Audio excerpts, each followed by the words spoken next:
तैल दर वृद्धि को नहीं कोरापुट जिला जयपुर में असंतोष 10 दिन में 4 थर दर वृद्धि एवं लोकों चिंता बढ़ाई देछि।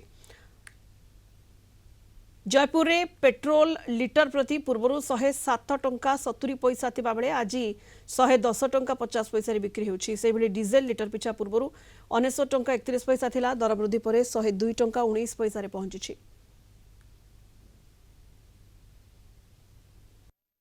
देखो डिमांड बेसी अच्छी सप्लाई कम अच्छी जो युद्ध लगी रही सरकार से बहाना रे प्रतिदिन तेल बढ़े बढ़े बढ़े बढ़े जाऊँगी आउटा केबे ये समस्यार समाधान हम कही होगा ना।